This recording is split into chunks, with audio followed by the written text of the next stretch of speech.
Election commission के 3 रुकनी bench ने PTI ममनुआ funding case का फैसला सुना दिया है। इस फैसले से मुतालिक तज्जिए और तबसरे आप तक पहुंचाएंगे और इसका सिलसिला आगे बढ़ाएंगे senior anchor person Rahman Azhar साहब। आपके पास रहमान अजहर साहब। नबीला, ये यकीनन बहुत अहम फैसला है और इस फैसले का जो है वो बड़ी देर से हमारे सियासी बयानियों में जो है वो तस्करा भी हो रहा था कि ये फैसला आएगा, तो इस फैसले के आने के बाद जो है वो क्या होगा।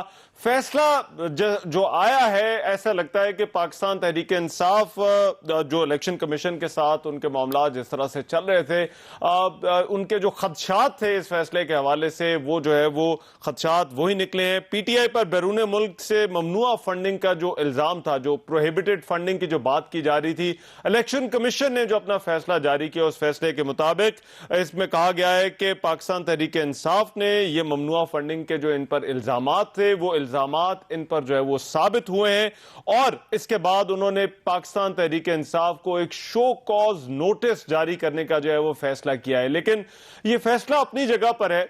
इस फैसले के बाद ऐसा लगता है कि जो कानूनी तौर पर जो मामलात हैं वो पाकिस्तान तहरीक इंसाफ के लिए मुश्किल जरूर होंगे, क्योंकि ये जो इल्जामात पाकिस्तान तहरीक इंसाफ पे लगे माली बेज़ाब्तियों के, इसके बाद एक चेन रिएक्शन जो है वो शुरू हो सकता है और ऐसा हो सकता है कि पाकिस्तान तहरीक इंसाफ को और पाकिस्तान तहरीक इंसाफ के जो चेयरपर्सन है इमरान खान, उनको जो है मुख्तलिफ मामलात के हवाले से मुख्तलिफ फोरम्स पर जाकर जो है वो अपनी वजाहत जो है वो देनी पड़े। लेकिन ये पाकिस्तान तहरीक इंसाफ के लिए कितनी बड़ी मुश्किल हो सकती है।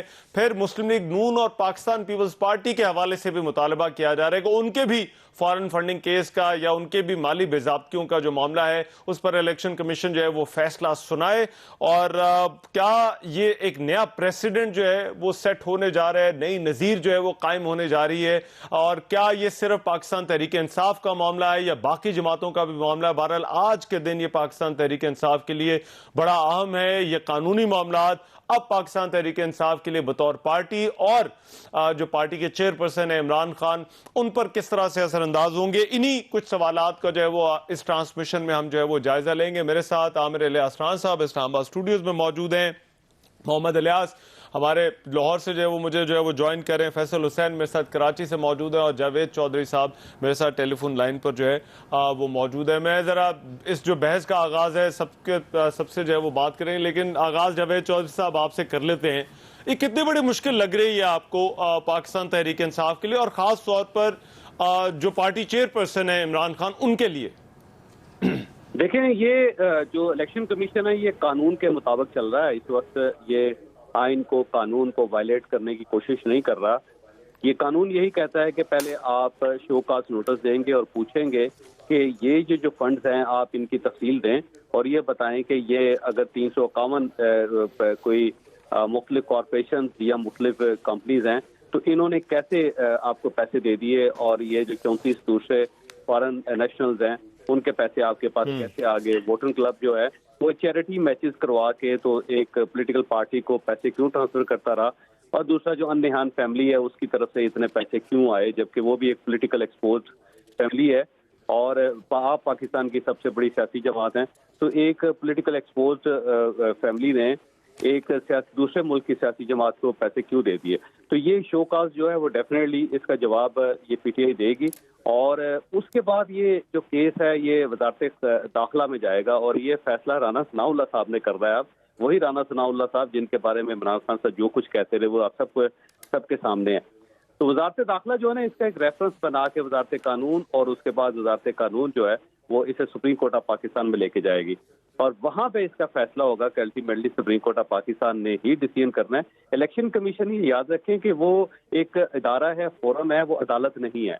अदालत जो होती है वो किसी भी को ना किसी सियासी जमात को बैन कर सकती है। जो इदारा है इलेक्शन कमीशन ना किसी को बैन कर सकता है, ना किसी शख्सियत को डी सीट कर सकता है अपने तौर पे। अगर उन्होंने 11 अरकान को डी सीट किया तो वो स्पीकर नेशनल असेंबली ने उनको लिस्ट भेजी, उसको बाद डी सीट किया। दूसरी तरफ से जो आएगा फैसला उसको ये तस्लीम करने के लिए तस्लीम करने के पाबंद होते हैं।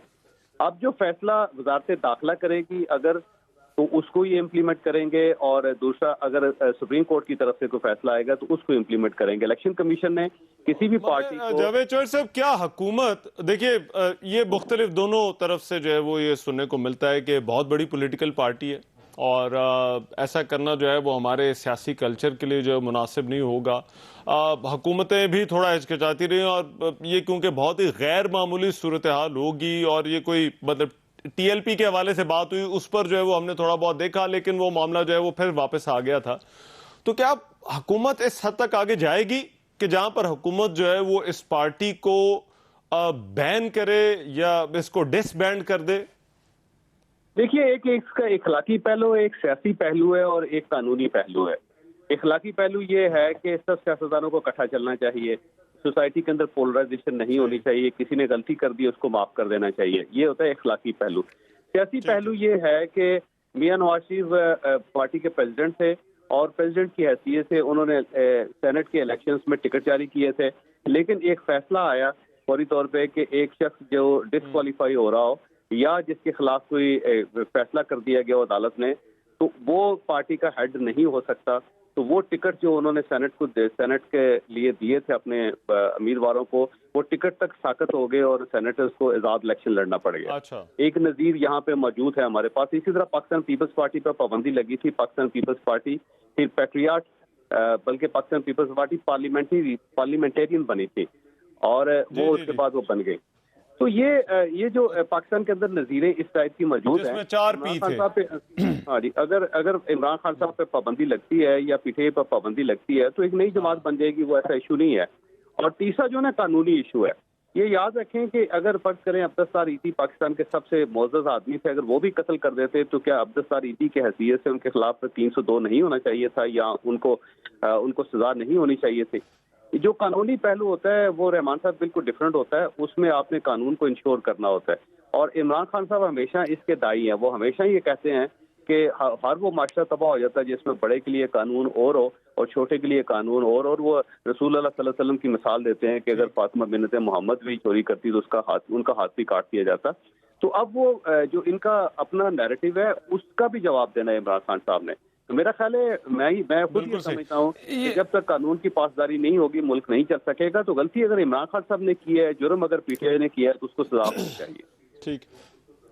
और ऐसा लगता है कि तहरीक इंसाफ के लिए ये जो कानूनी मामलात हैं ये अभी बड़े लंबे चल रहे हैं। आमिर साहब, ये इसके जो कंसिक्वेंसेस हैं जिस पर जो है वो बहुत ज्यादा बात हो रही है कि ये तो एक स्टार्ट है जहां से जो है वो मामला जो है वो शुरू होना है, अब इसके बाद आगे क्या होना है, ये कितनी बड़ी मुश्किल आप इसको देख रहे हैं तहरीक इंसाफ के लिए? और फिर दूसरा जो मैंने जावेद चौधरी साहब से पूछा कि क्या, अब देखिए हुकूमत के हाथ में बहुत सारी चीजें, हुकूमत अगर ये फैसला उस वक्त आता जब इमरान खान की अपनी हुकूमत थी तो शायद ये मामला उस तरह से आगे ना बढ़ते, लेकिन अब हुकूमत कहां तक जा सकती है? देखिए, मैं आपको बताऊं, जैसे मैं पहले भी ट्रांसमिशन में बात कर रहा था, अब मैं आपको हुकूमत क्या सोच रही है, पहला हिस्सा आपके सवाल का जवाब बताता हूँ। हुकूमत ये सोच रही है कि हमने ये बात की कि जी चूंकि शोकाज नोटिस हुआ है और शोकाज नोटिस के जवाब में जब पीटीआई जवाब देगी फिर इलेक्शन कमीशन अपना एक फैसला करेगा और फिर हुकूमत यानी विफाकी काबीना फैसला करेगी कि हमने इस जमात को बैन करना तो हम बैन कर दें। तो विफाकी हुकूमत तब तक नहीं आएगी जब तक इलेक्शन कमीशन ये बात हम कर रहे थे। मैं ये कह रहा हूँ, अच्छा, जो मेरी अब हुकूमत के ज़ुअमा से बात हुई है जो इस वक्त एक मीटिंग कर रहे हैं, उन्होंने कहा जी कि ये ऐसा पहलू नहीं है, ये हमारे पास दूसरा इख्तियार मौजूद है। इलेक्शन कमीशन ने एक फाइंडिंग दे दी है, वो जवाब पीटीआई देती रहे, हम ये काम आज खुद फैसला हमने करना है कानूनी और इखलाकी और सियासी तौर पे कि हम अभी काबीना के इजलास में, यानी इंटीरियर मिनिस्ट्री एक समरी भेज देगी कि जी ये फैसला आ गया, लॉ मिनिस्ट्री भेज देगी कि जी चूंकि ये अब फॉरेन फंडेड पार्टी साबित हो गई है। अच्छा, क्योंकि ये आप देखें ना, लीगल राय नहीं दी इलेक्शन कमीशन ने, इलेक्शन कमीशन ने एक फैक्ट फाइंडिंग रिपोर्ट दी है, मगर इलेक्शन कमीशन ने अभी तक सिर्फ फैसले की कॉपी भिजवाई है, उन्होंने भेज दी है। मैं आपको बता रहा हूं, हुकूमत कहती है अब हमारे पास है कि हम इनका इंतजार करें या काबीना में ले जाके इसको बैन करने की अप्रूवल दें। एक चीज की वजाहत करें, हुकूमत इस चीज को अभी इस पे डिलिबरेट नहीं हो रहा कि इलेक्शन कमीशन की तरफ से कोई हिदायत जो है वो आए और इलेक्शन कमीशन की तरफ से, जैसा आप बात कर रहे थे पहले कि शो कॉज नोटिस के बाद इलेक्शन कमीशन को मैं यही डायरेक्शन आपको देगा। बता रहा हूं कि उनके पास, वो कहते हैं हमारे पास दो चीजें हैं, हम इनकी कार्रवाई को बैठे हुए देखते रहें। ठीक है। एक है हम अपनी डेलिब्रेशंस कर लें, जो कि इस वक्त शुरू हो गई ठीक है। हैं, हम फैसला पॉलिटिकली, इखलाकी तौर पे, सियासी तौर पे, कानूनी तौर पे क्या करते हैं। हमारे पास कानूनी पहलू यह है कि हमारे पास फैसला सर्टिफाइड कॉपी आ गई है। इलेक्शन कमीशन ने उन्हें डिक्लेयर कर दिया है कि ये सादिक और अमीन नहीं रहे, इनका हल्फिया बयान गलत है, ये फॉरेन फंडेड पार्टी है। उन्होंने जो शोकाज दिया है, मैं वजीर कानून की बात कर रहा हूं आपसे, अच्छा। वो कहते हैं 35-36 फेडरल गवर्नमेंट का अकाउंट है जिसमें ये सारे पैसे जब्त होने हैं, ठीक है। क्योंकि इलेक्शन कमीशन ने डिक्लेयर कर दिया है। जवाब देना उन्होंने है पैसों के बारे में, हमें उन्होंने बता दिया है कि ये बयान हल्फी गलत है। अच्छा। हमारे पास अब अपना इख्तियार मौजूद है कि हम इस पार्टी को अगर बैन करना चाहें तो हम करेंगे, और 15 दिन के अंदर उसका रेफरेंस बना के सुप्रीम कोर्ट में भेजेंगे। इसके साथ जुड़ा हुआ पहलू, वो दूसरा कहते हैं हनीफ अब्बासी का जो केस है, सुप्रीम कोर्ट का डिसीजन है कि जब तक इलेक्शन कमीशन, ये 2016 में हनीफ अब्बासी ने कहा था सेम इलेक्शन कमीशन के हवाले से कि जी चूंकि वहां पे एक डिक्लेयर्ड इन्होंने झूठ बोला है, इमरान खान साहब ने 62(1)(f) के तहत इन्हें नायल कर दिया। इलेक्शन सुप्रीम कोर्ट ने शादी कहा, मरीज साहब जरा प्रेस कॉन्फ्रेंस कर रही हैं, इससे रिएक्शन आना शुरू हो गया है। जाहिर बात है ये मामला, अब ये फैसला हुकूमत के सामने है और हुकूमत के पास अब इस फैसले के बाद ऑप्शंस भी हैं। अब हुकूमत उन ऑप्शंस का किस तरह से इस्तेमाल करती है वो तो आगे देखना होगा, लेकिन अभी ये सियासी बयानियों में जो है वो हुकूमती रवैया जो है वो जारहाना ही रहेगा।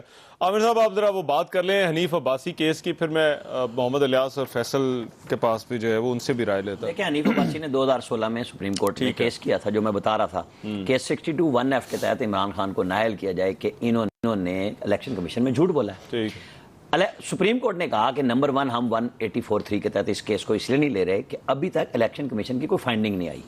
जब तक वो फाइंडिंग नहीं आती, अब law ministry, government of Pakistan बैठी सोच रही है, चूंकि अब एक फाइंडिंग आ चुकी है, सुप्रीम कोर्ट का एक डिसीजन आ चुका है कि जी फाइंडिंग नहीं आई, फाइंडिंग आ गई है, तो क्या हम इमरान खान को सुप्रीम कोर्ट में ले जाएं या हाई कोर्ट में ले जाएं इस केस के तहत कि ये 62(1)(f) के तहत अब अमानतदार नहीं है। ये कानूनी सवाल हैं जो हुकूमत के सामने है। इलियास आपकी क्या टेक है, ये कितनी बड़ी मुश्किल है तहरीक इंसाफ के लिए? और दूसरा, इमरान खान, अब जहरी बात है हम ये बात करते हैं कि हुकूमत तो जहरी बात है इमरान खान के जो है वो उस पर अपना वो बयानियाँ भी बनाएगी, इमरान खान पर जो है वो कानून उसको मुख्तलिफ फोरम्स पे भी लेके जाएंगे, आगे एक्शन भी ले सकते हैं, लेकिन party PTI as a party जो है वो इस पर क्या रिएक्शन जो है वो दे सकती है, या पार्टी के अंदर क्या इसका कोई रिएक्शन जो है वो आ सकता है? देखिए पार्टी तो, पीटीआई वाले तो अभी भी ये जो उनका रिएक्शन है पार्टी का, क्यों जी हमने तो पाई का हिसाब दिया है, इसमें कोई ऐसा मसला नहीं, हमने तो हर दफ़ा जो भी अपनी गोशवारे जो इलेक्शन कमीशन को मालूमात दी हैं उसमें सब चीज़ें बताई हैं। अब तो इलेक्शन कमीशन ने स्टेट बैंक की जो रिपोर्ट है उसमें फैक्ट फाइंडिंग रिपोर्ट है, उसमें बताया है, साबित किया है कि ये फंडिंग्स कहाँ से आई है, उसमें जाहिर है मनी ट्रेल वगैरह तो मिल गई है।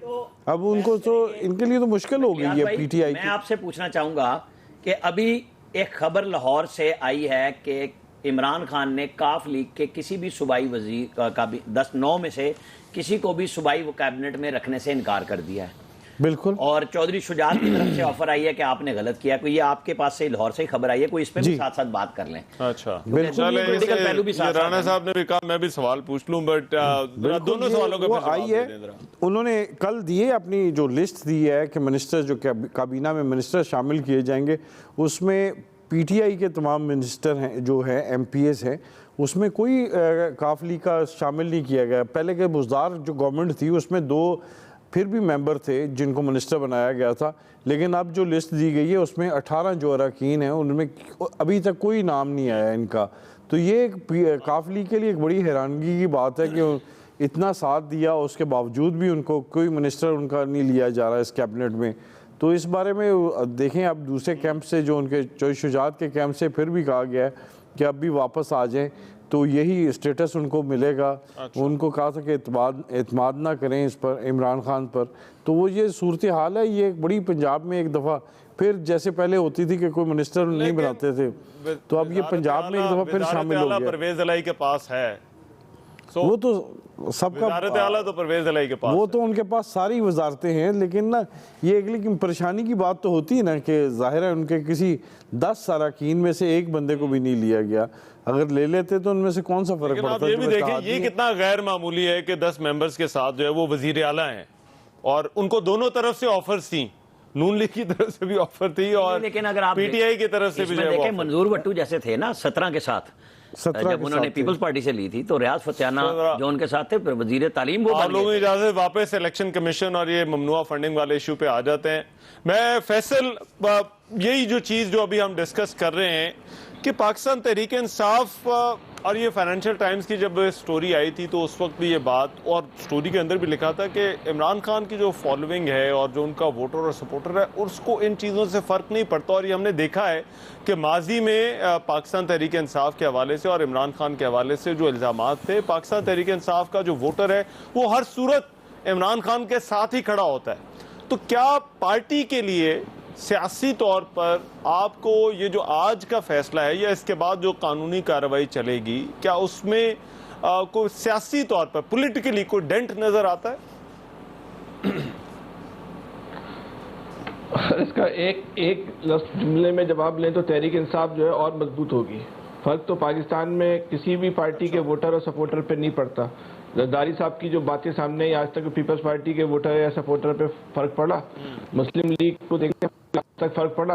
एक ही खानदान में सब चीजें घूम रही हैं, कोई फर्क पड़ रहा है उनके वोटर सपोर्टर पर? उसी तरह मुतमईन है, अब्बा जो है वज़ीर आज़म है, बेटा जो है वज़ीर आला बनने का ख्वाहिशमंद है, बन भी गए, तो क्या फ़र्क पड़ा? कोई फ़र्क नहीं पड़ता। पाकिस्तान के सियासी कल्चर में वोटर और सपोर्टर वो अपनी शऊरी सतह को बुलंद करने को तैयार ही नहीं है, तो वो बिल्कुल एक कुएं का मेंढक बन के ज़िंदगी गुजार रहा है, जिसका खमियाजा जो है वो सबको, वोटर और सपोर्टर समेत पूरी कौम को जो भुगतना पड़ रहा है। अच्छा, इस पहलू पर जो आप इलेक्शन, ये आज का जो फैसला आया है, इस पर बात करते हैं। देखिए, इस फैसले के बाद हुकूमत का जो मौक़िफ़ सामने आया है उससे तो ऐसा महसूस होता है कि हुकूमत को भी इलेक्शन कमीशन के कवानीन का जो है इस फैसले के बाद ही इल्म हुआ है कि इलेक्शन कमीशन क्या करता है और उसके बाद जो है हुकूमत को जो है वो क्या क्या करना पड़ता है।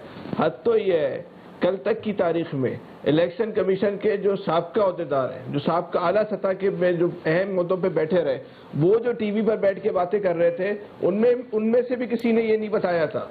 वो भी ये बातें कर रहे थे कि इसमें जो इमरान खान को जो है तायात, उन पर पाबंदी लग सकती है, उनको जेल हो सकती है, तहरीक इंसाफ बंद हो सकती है। तो इस फैसले के बाद जो है सब बोल रहे हैं, हाँ भाई, अगर तहरीक इंसाफ खुशियाँ मना रही है तो वो गलत नहीं बना रही। देखिए, 7 साल कबल 2014 में 14 नवंबर को ये दरख्वास्त दायर हुई कि इमरान खान की फॉरेन फंडिंग केस का, हम जो इलेक्शन कमीशन ने कहा है हम इससे आगे चले जाते हैं। हम ये मान लेते हैं कि उसको इसराइल की भी फंडिंग हो रही थी, रॉ की भी फंडिंग हो रही थी, CIA की भी फंडिंग हो रही थी, तो ये इलेक्शन कमीशन की जिम्मेदारी थी ना कि ये अगर 7 साल तक फैसला इलेक्शन कमीशन नहीं कर सका, यहाँ पे कोई एटम बम बनाने की तरकीब सीखनी थी इलेक्शन कमीशन ने। आपके पास सारे शवाहिद थे, आपने इतना लंबा केस खींचा और आज आप ये बात करते, ये आप वाले ये इलेक्शन कमीशन को भी बना, आप बात आमिर भाई, अरे आमिर भाई आप सुन तो ले मेरी बात। उसके बाद जी जब इलेक्शन कमीशन, मैं फैसल एक ब्रेक लेनी है मुझे, मैं एक ब्रेक के बाद जी फैसल मुझे एक ब्रेक लेनी है, मैं एक ब्रेक के बाद आ रहा हूं। लेकिन ये बहुत सारे कानूनी सवालात हैं और सियासी सवालात हैं।